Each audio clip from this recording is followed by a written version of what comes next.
Hello, everybody. I'm Howie Hawkins. I was the Green Party and the Socialist Party candidate for president in 2020. And this podcast, Green Socialist Notes, is about continuing to educate and advocate for the eco socialist program that my running mate, Angela Walker, and I ran on in 2020. And today we're going to talk again about the crisis in Georgia. As if you haven't followed it, the Georgian government has just passed what they call a foreign agents law, or what the opposition calls the Russian law. And like the Russian foreign agents law, they're afraid in Georgia that it will be used to suppress civil society opposition, political opposition to the government, like it was used in Russia to protect Putin. And there have been massive demonstrations in 2023. The protests got the government to back down. But this year, the government passed the law just in the last month. And there were 300,000 people on the street. That's 10% of Georgia's population. I mean, this is on the scale of the Euromaidan protests in Ukraine back in 2013 and 2014. So we had Alex Scrivener of the Democracy Security Institute on this podcast 3 weeks ago, who described, how this movement is developed and what it means. And today we're going to go back to that with people from the Greens in Georgia, and they'll update us on, what's happened in the last month since the law passed. There are elections in the fall, which is one way there might be, a way to express dissent from what has just happened, and also to just talk about the Green movement in Georgia. It's had its ups and downs like we have had in the United States, and there's not a lot in English about it, but now we can get it straight from the people who have been involved. Guram Nikoleishvili, pardon my Georgian, he was a Green Party candidate for the Georgian Parliament in 2020. He's part of the executive board of the current Greens Party. And it's a new Green Party that's focused more on social equality for women, gays, and minorities, as well as the traditional pro-democracy and environmental positions the Greens have had. And then Nato Kirvalidze is director of the Environmental Information and Sustainable Development Center, and it has Rio at the end. I guess this goes back to the Rio conference back in the 90s. Right. Yeah, and she was active in the Greens Party of Georgia in the 1990s when it did have some influence, had representation in parliament, and she represented it to the European Federation of Green Parties. And she was also at that time instrumental in bringing the Green movement of Georgia into full membership with Friends of the Earth International. And one question we'll get to is there a difference between the movement and the party, or are they separate? In this country, nonprofits can't be parties, but maybe in Georgia they can. In any case, I guess Guram is going to go first and just talk about what's happened in the last month with the movement, to protect democracy and independence in Georgia. So what's been going on, Guram? Thank you, Howie, for this opportunity. At first, I want to greet your spectators who are now watching on us, and thank you to all for interest towards Georgia. Shortly, I want to explain what's happening now in Georgia and why so many people are protesting in the street and protested about this Russian law. So everything started a year ago when first time by the Georgian government where tabled this Russian law, foreign agent law. But a year ago they withdrawn this law and promised that it's no more will ever happen again, and they will not table this law again. But several months ago they started working on this law and tabled in Georgian parliament again.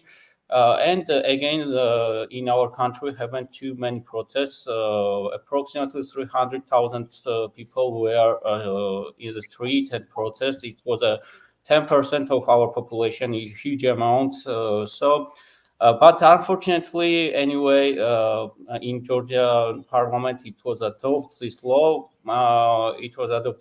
And shortly, I want to explain what is this law and how Georgian government trying to use this law. Its law says that all the non-governmental organization which is founded and taking some foundation from another countries are foreign agents. This law also combines our partner and friend members like United States and Germany, for example, and also our enemy members, enemy countries like Russia, which is occupant for us, and our territory are occupied for by the Russia. Shortly, it's why non-fair, not fair law. Also, all European countries, instead of Hungary, which is also pro-Russian country, said that with this law, it's impossible to enter in European Union. So this law is used by Georgian government to change our foreign political direction. And join us not in the European Union, but in like authoritarian country club like Russia, Belarus, China, and so on. And everything this happening because Georgian Dream, our governor party, wants to keep and stay in the government. So it's a short description about this law. If you have any questions about this law, you can write in the chat, and I will note this, and after I will answer you. So after now, I want to talk about our plans, what Georgian Greens, our party, doing now on political desk, what is our plans, and how we plan to participate in next election, which will be a very crucial moment for the future of our country and very key point in October. So our plan is that we are having some negotiation process with pro-European political powers. Also, we are in a close relation with Georgian president. She is supporting opposition strongly and tries a lot to keep our pro-European direction. So our plan is that we will have some coalition with another pro-European political parties, and will participate in on elections with this method. So yeah. So shortly, this is our plans. Maybe you will have some questions, and I can answer after about this. Okay, thank you, Guram. Nato, why don't you give us your take on where we're at now in Georgia? Yeah, I will try a little bit. This massive protest wave somehow diminished after the law passed, but it is not to say that Georgian people decided to ignore the reality. Just the contrary. There are targeted massive protests announced and held, but also there are preparations for the elections going on, because now everybody will understands that it's the elections on 26th of October that will decide the future orientation of Georgia, whether it will be European or not. And for that, it's quite a difficult situation, I would say, because this movement that started, which was not politicized in the beginning, there were no politicians leading these protests. It was coming from the people. It was coming from the inner, from how to say it, bottoms or something, So this later the people started to demand that opposition would unite, so that during the elections they will not lose any votes, and more so if a party who is participating in the elections will not pass, we have 5% threshold, will not pass this 5%, the votes that they collected will go to the winning party. That means that if the opposition parties will be in such situation, they will be like presenting, gifting the Georgian Dream their votes. So there is a kind of commission, so to say, or request from the people, for the opposition to unite. But this is also quite, it's not so easy, so to say, because Saakashvili's party, there are people, they have stable supporters, but also there is a segment who wouldn't vote for them, who would vote for the ruling party even if they don't like them, only not to vote for Saakashvili's party, for National Movement of Georgia. And so the suggestion is suggestion. There was this idea that the opposition would unite in 2 or 3 groups. So one group will be the National Movement of Georgia, Saakashvili's party, with probably Vashadze's party, and then 2 other groups, who are parties more right wing, I would say, and also the in the opposition there are anti-national movement parties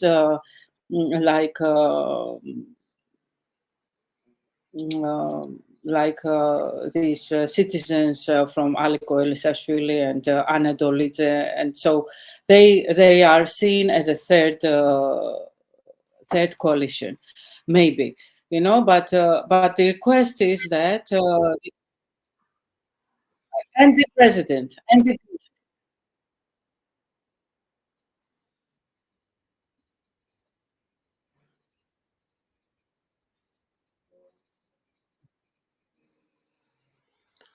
Did you lose the sound? Looks like Nato's having a technical problem. Sorry? Can hear you now? Yes. We hear you, not.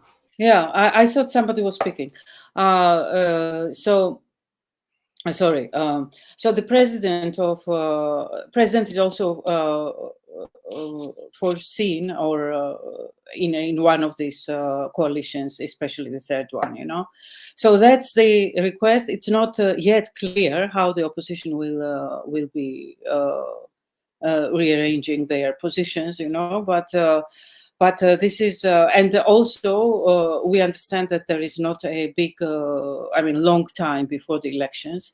So it's the action needs to be quick, fast, and effective. If this sparkle to be maintained, and if we want to win. So that's how it is.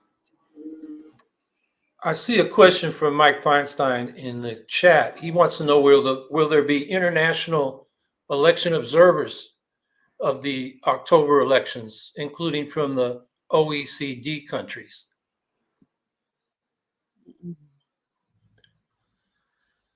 I think yes. On all the elections in Georgia, there is international observers from different organizations, OECD also, and another from European Union, from different countries, and yes, there will be. Okay, there's another question. Unless this new law may be used against it. I don't know.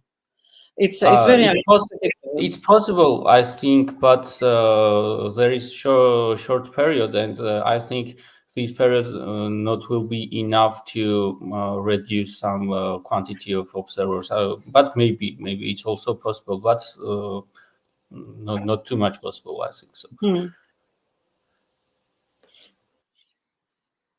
There was also a question from Patrick Malabuyo, who asks, how do you go about making coalitions with other parties as Greens? And I would add to that, is the Green Party, I understand it was having trouble getting registered, or the new Green Party was. Will you be able to be on the ballot as Greens, even if you're part of coalitions? Now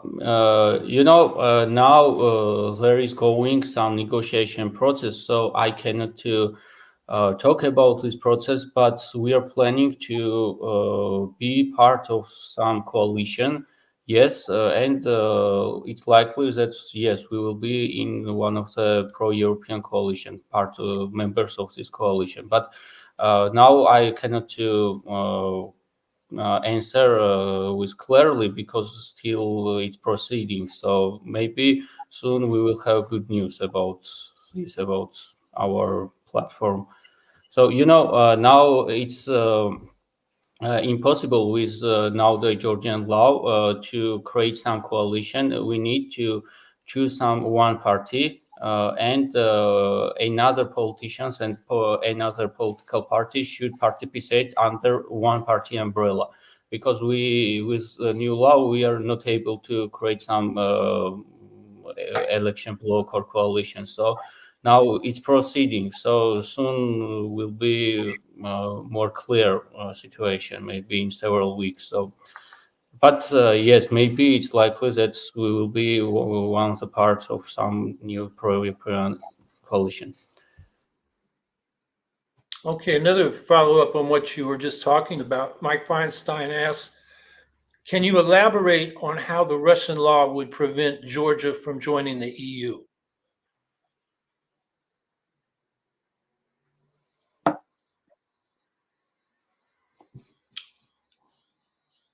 Guram, do you want to start?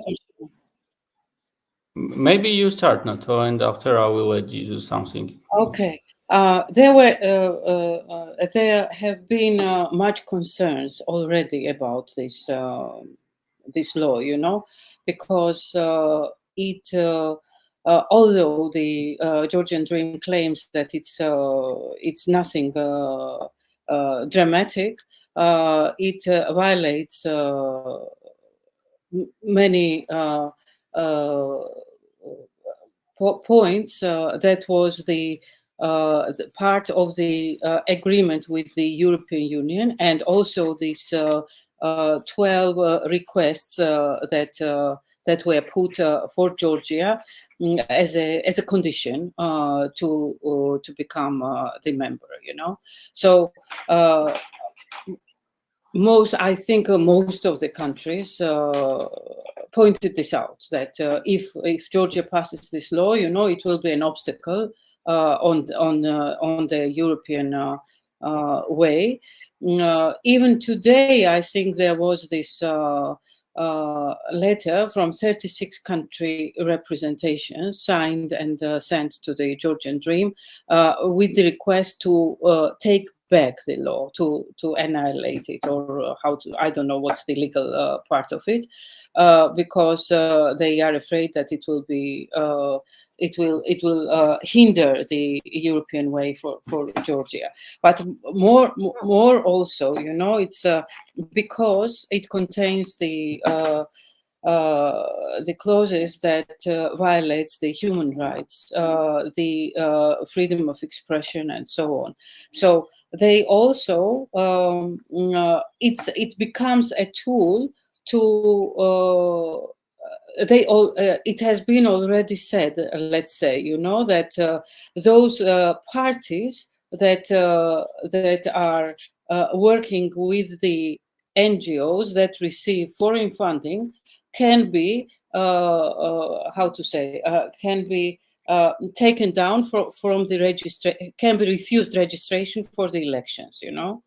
So that is one more, and that was openly said. Nobody was thinking about it, but it's something that they also want to do, probably, and so it's a dangerous. I don't know.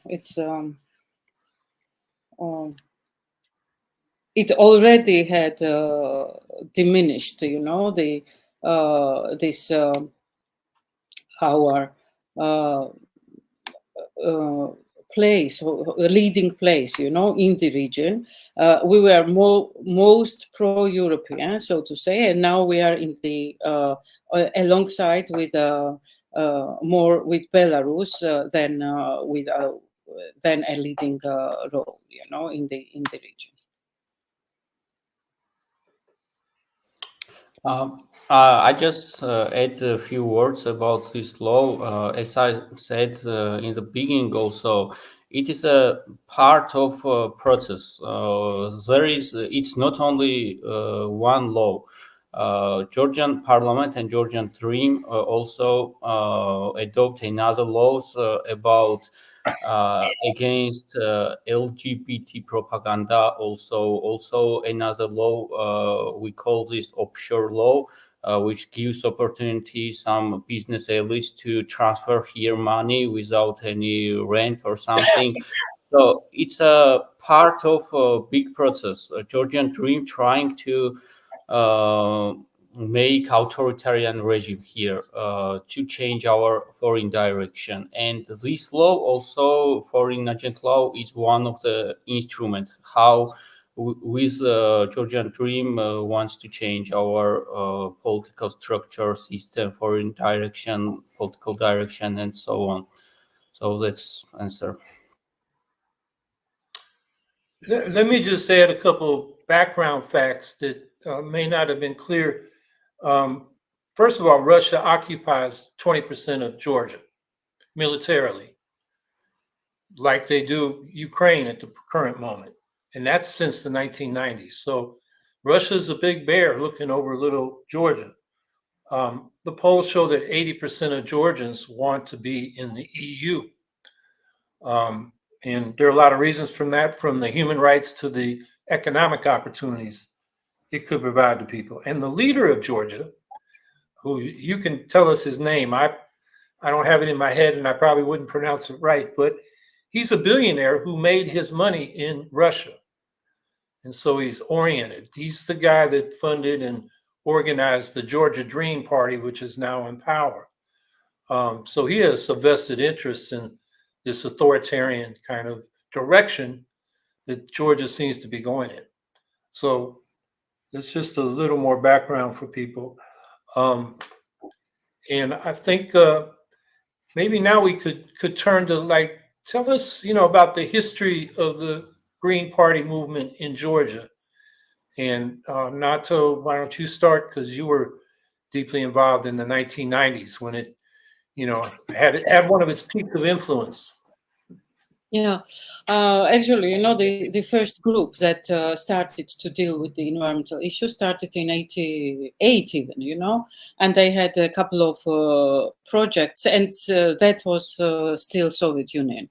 And it was a group of people with Rustaveli Society. It was a Soviet structure, something, scientists. And then in 89, there was the first Congress, so to say, the Congress of the Green. It was called Georgia Greens, and it was, you mentioned it before also, how it was possible. It was, how to say, a public political movement. So that was the legal form of. We didn't know about NGOs then, and there was no party other than Communist Party because it was still Soviet Union. So it was only one party, the Communist Party. So there was no parties other than that, and it was more like NGOs, but they were called public political movements who could also participate in the elections. And that was like that until 94 or 95, I guess, So even when, so that was Georgia Greens, which only with the party coming as a separate and calling themselves a party only in 91, I think, in 91, but it was not legally registered because we didn't have any law about that, So it was Georgia Green Party, part of this political movement, which had this NGO party part, and scientific. So it was three different directions. That was quite creative, I would say, of Georgia Greens to do this divisions, because everybody then was dealing with their own things, and then only later, it was there was the law about NGOs and the demand or request that the parties would not be affiliated with the NGOs anymore, and then formally, I think it was 94 or 5, the party and the movement formally split up, but they maintained working relations for years after that. So that was it, But I should say that the Greens took part in 1990 elections, still Soviet Union, but it was first elections when other not parties, political movements could take place. We lost then, but then in 92 it was we had quite some votes collected, and we had 11 people in the parliament. Then one majoritarian joined us, so it was a faction, Green Party faction of 12 people, which was quite impressive, I would say, because, and one of the reasons of probably this success was that the Georgia Greens were considered to be part of the national liberation movement, liberation movement from the Soviet regime. And also the election system that allowed, and it was only one time, to for people to make 3 choices, first, second, and third.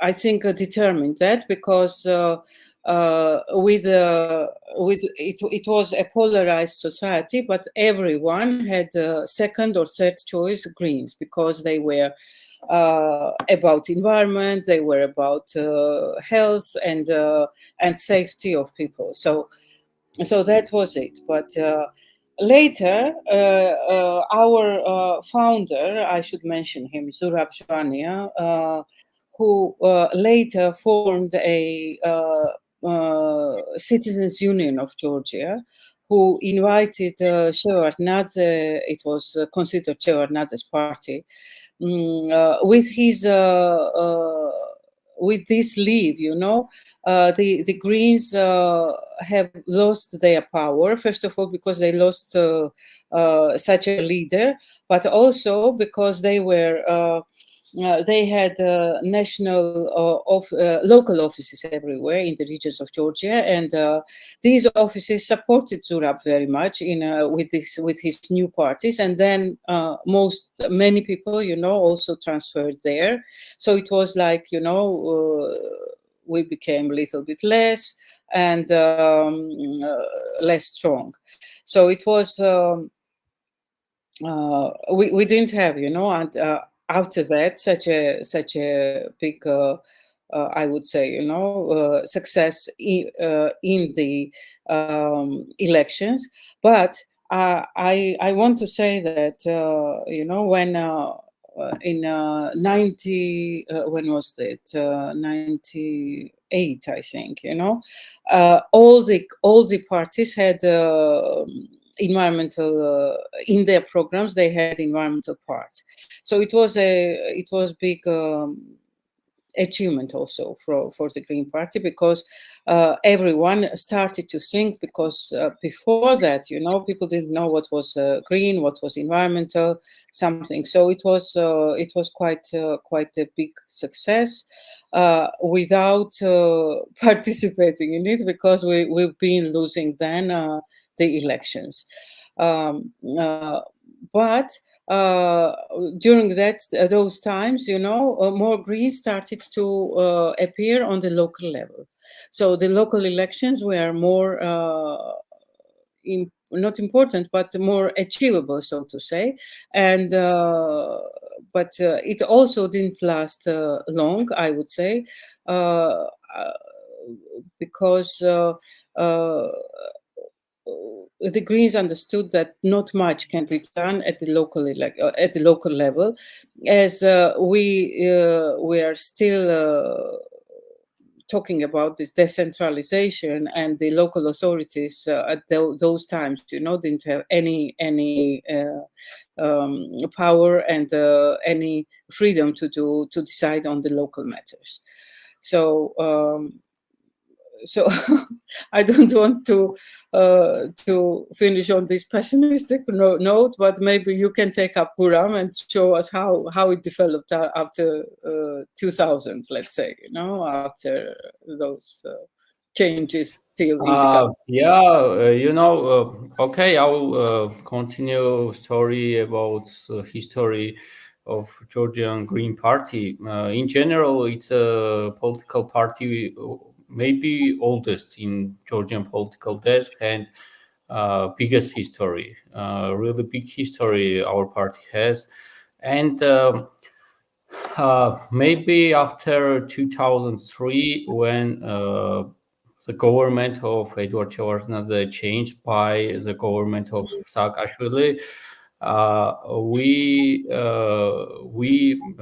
and Georgian Green Party, as my information and as I have information, were repressed and under the pressure of government of Saakashvili, especially when our previous leader Zurab were died in not clear situation. After this, absolutely changed the history of Georgian Greens Party, because, for example, we had some office. Georgian Green Party has office, and there came some policemen and fired our staff from Green Party. I was not member then. I'm member of Green Party after 2019, but I have this information about this. And after it was very difficult period, as I know, there was repression against Greens Party, but anyway, it survived. And in 2012, we became members of coalition Georgian Dream, but it was absolutely different that it is today. There was members also in other parties, democracy and pro-European parties, and we were members of this coalition for 8 years till 2020. And with our participation of Georgian Greens parties, there was very big change in, for example, environmental law and human rights law and social law. But after 2020, there was also hard period, because when we left coalition Georgian Dream for change, because they changed their political direction and political views also. There was also very difficult periods these last 4 years. I want to say it was very difficult for us, because we became very, out of resources, out of some support for any in other political parties. But in perspective, I think there will be soon good news, and we will try to make Green Party great again. So I hope so. That's about nowadays situation shortly. I want to add here, these repressions that you mentioned was part of the policy of the government then, who wanted a quick economic growth, and they wanted to put businesses in very favorable conditions. So, with during Shevardnadze, the Minister of Environment was from the Green Party, and a number of environmental laws have been passed, and but since 2003 or 5, they abolished so many laws, cancelled, and also, for example, for the permit, if I'm saying it rightly, out of I don't know 100 and something requirements, only 7 was left. So business had to meet only 7 requirements to get permit for their business activities. So it was really difficult time for environment and for the Green Party, of course, and for environmental organizations as well.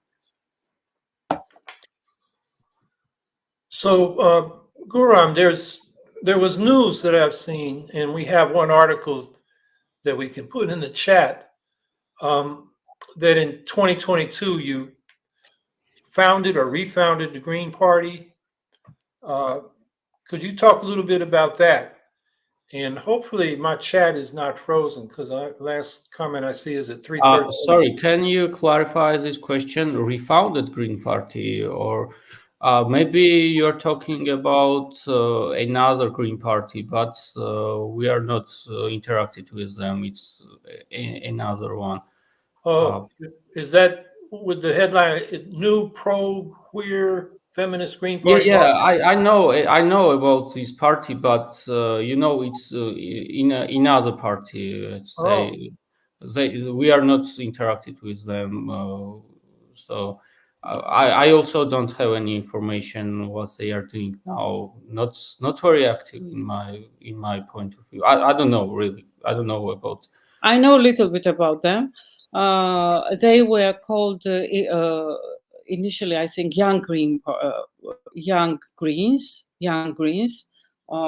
because it was a group of young people, and then later they decided to call themselves Green Party. So it's they are called Green Party, and they are really this quite modern pro-queer and feminist Green Party. And what's remarkable about, for me, with them is that a daughter of Zurab Joania is one of the founders of this Green Party, of this group, So, but I as at the moment they are not very active politically, and I don't think that they will be taking part in the elections. As my knowledge, daughter of Zurab, she is no more member of this party, as I know, as I have information. Maybe, but she was one of the founders. Yeah. So maybe. Okay, well, that clarifies that a little bit. Another question I have is, now that this foreign agents law is passed, are NGOs going to be able to survive? I know Alex Scrivener said, he was looking at moving the Democracy Security Institute out if the repression starts to come down. Is that what a lot of nonprofits are going to do, or how are they going to survive under this? The NGO? The NGOs. So I want to answer this question in different way. In my opinion, there is only real option to change government in October, because if we will not, NGOs and also pro-European political parties and pro-European people will left our country. So only way is to change the government now. It's only right option. I think so. So in another case, NGOs will not survive. Yeah, the fear is that, because this law is not detailed or strict in describing all the details. It is feared that it will be used as an instrument against anybody who has a different thought, and it can be used. It is constructed so it's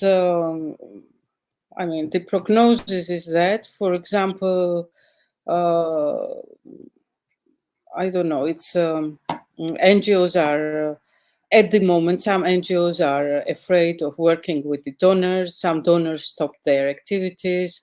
So it's already started to diminish the projects. So the number of projects they are doing will be decreased, and slowly maybe the NGOs also will diminish in numbers. But how to survive?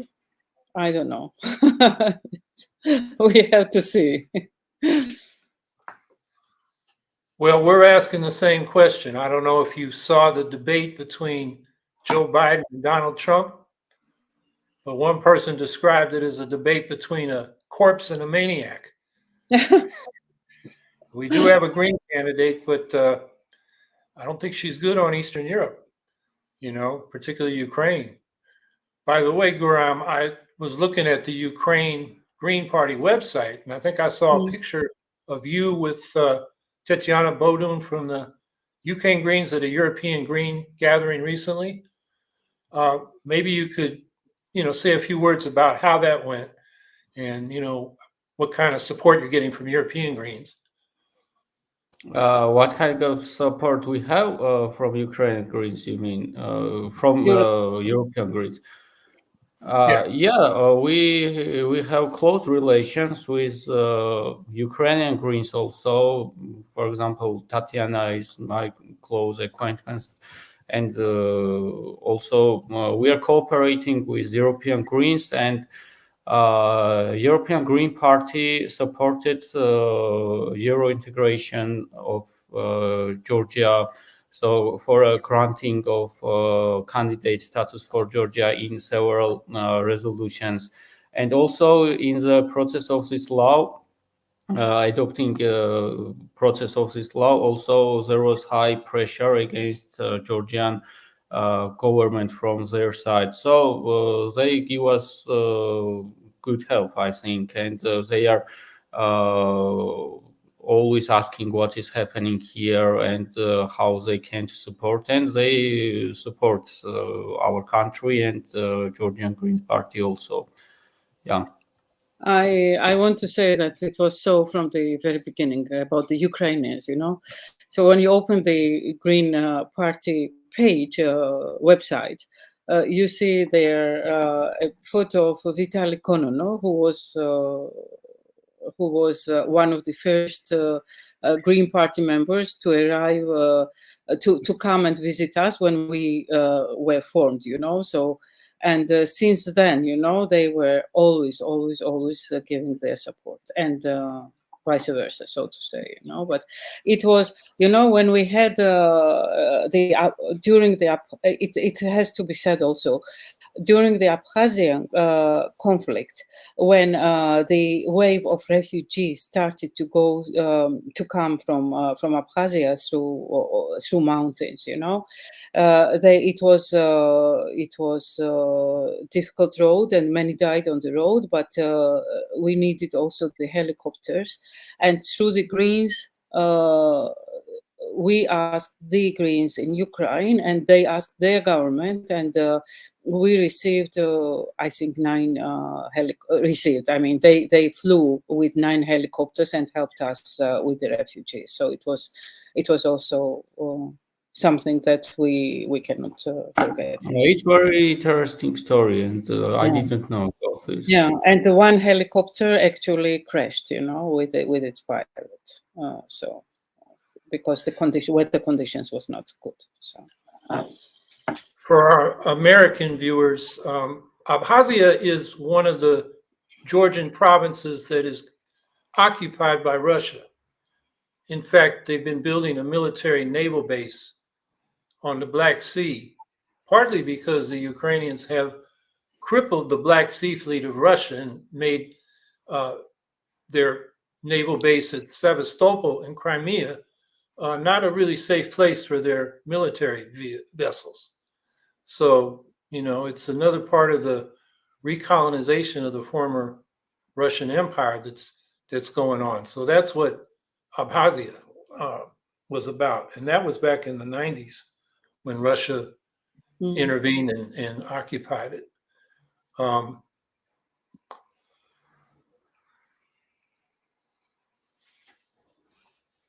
So that's very interesting about the development of the Green Party, and a little clarification on this other Green Party that got some stories, one or two stories in the Western press.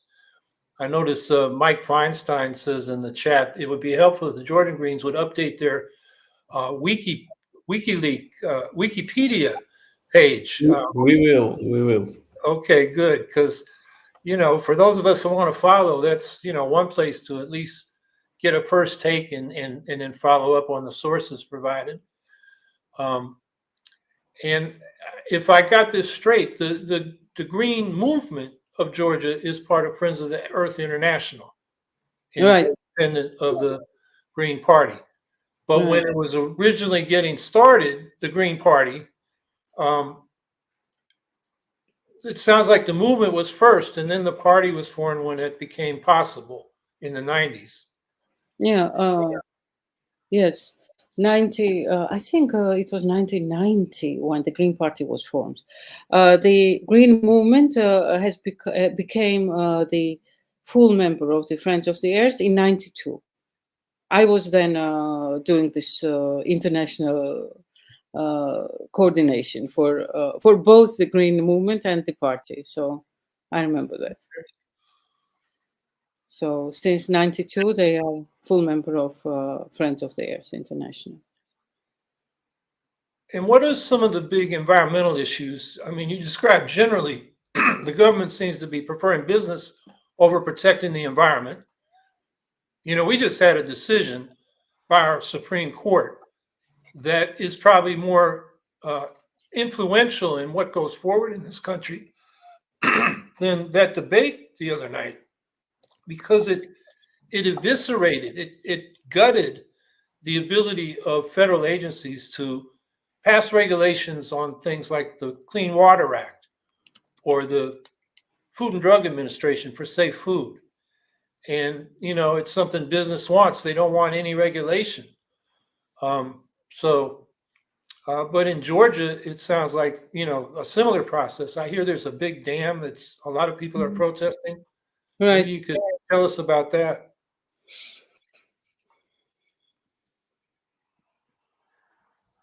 No. Guram?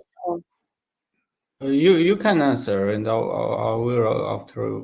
Yeah, I will talk very shortly. Yes, it's Georgia is it's a mountainous country, as you know, and it's known to be rich in hydropower. So for years, it has been this the wish from the government to build big, large hydropower plants.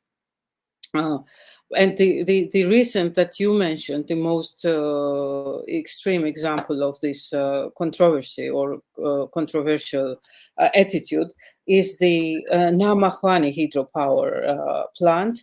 It's on the Rioni River in western Georgia, in Raja, and it started in 2021. Until now, there are protest actions about that, and recently it had been also. Just yesterday, these people who are protesting constantly against the Namakhwani building of this Namakhwani hydropower plant, they decided to join another protest, which is in the how it's called, Guram, Balda Canyon, or Balde Canyon, because they have been very aggressive. They are also protecting their region, And recently there were attacks, physical attacks on the protesters. So these Namahani protesters decided to join them and to make this even more visible, for to make it a massive protest again, So it's happening all the time. So this is one of the problems at the moment, environmental problems, because it's also how they are doing it, without any public participation and without asking the locals and without taking into consideration the environmental consequences. So it's disastrous, the attitude. Yeah, I want to add also about this topic that not only while this government, also while previous governments, the priority for the governments was always business and not environment, and it's continuing also now. So that's problem. That's why we need, for example, one of reason for joining European Union is that in this case the environment of Georgia will be much more protected, and there is another laws which protect environment, so it will change also. But nowadays it's always pro-business decisions from side of Georgian government. Yeah. And the problems are numerous. I mean, you can list them. It's the air pollution. It's with mainly in the cities because of the transport, because of this aggressive construction, no regulations. It's water resources pollution, and the Black Sea has its problems. Waste management is still a problem. It's amazing, like several years ago, they had a huge project against building the landfills instead of doing something about separation of waste or recycling or something. They are still building landfills. It's amazing. The biodiversity loss is huge, and climate change, of course, but it's everywhere. So it's because as Guram said, business economic development is on the first priority for the governments. They don't care about, and the growth. The people, it's I would say that people had better awareness in the beginning of 90s than now, because now they are deceived somehow with this economic development, because they think that the quality of life depends on how many square meters you have in your apartment, or how many cars do you have in your family. But such concepts as the walking distance to the nearest park, whether it's if you have it near you or not, and when you have it, whether it's enough, for the number of population that goes there. These are still not new, but ununderstandable concepts. So it's also like, the people are also at blame for this. They also like this economic development at the moment. So the Greens have a lot to do still.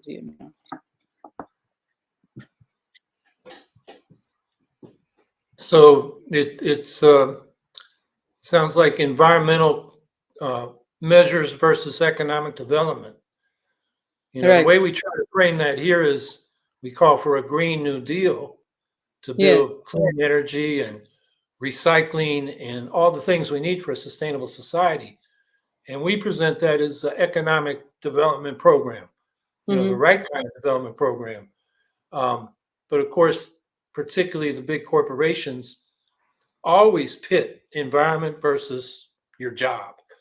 And so we've been fighting that I've been fighting that since the 1970s, when we were opposing nuclear power. And, they were saying we were opposing jobs, and we were pointing out there are a lot more jobs in solar panels and wind generation and energy conservation, particularly, retrofitting buildings. Right.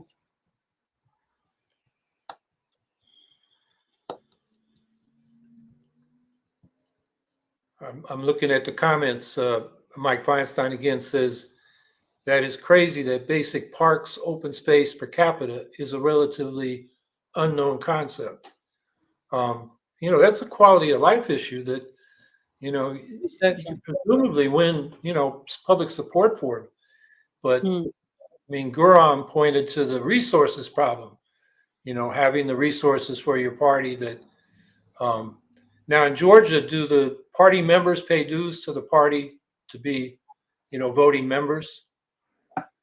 We did, but it's not. I mean, it does not collect much. Yeah. Well, it's something. In the United States, most of the national party doesn't collect dues. I think there, over the years, only like 7,000 people that have donated. Even though we have over 250,000 registered in state Green parties, which only cover half the states, you can roughly double that. There are about 500,000 people who identify with the Green Party. And if it's charged, $5 a month or something like that, we'd have millions of dollars.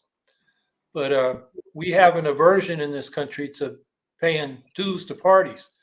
It's a tradition the Democrats and Republicans started. And in my opinion, unfortunately, the Greens wanted to be like the big boys, so they did the same thing.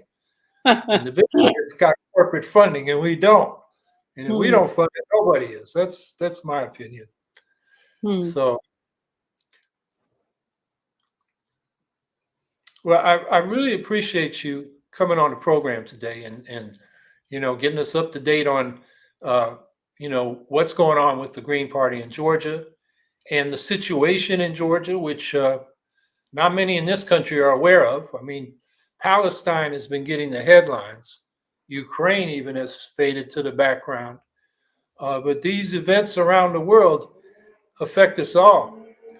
And I think it's important that we listen to voices on the ground in countries like Georgia and Ukraine, because too often what we hear in the mainstream media, as well as the so-called independent media and the social media, are narratives taken from either, the Kremlin or, Washington. And it's all geopolitical state interests, but not the people. The people are like left out, and Americans are particularly bad at that because there's I think a certain American centrism, kind of a neo-colonial mindset, where we think anything that happens in another country, it had to be the CIA did it. Like the CIA behind those demonstrations in Georgia. And that's out there here, Russia said that and people are repeating it here. It's like people like you can't act on your own behalf.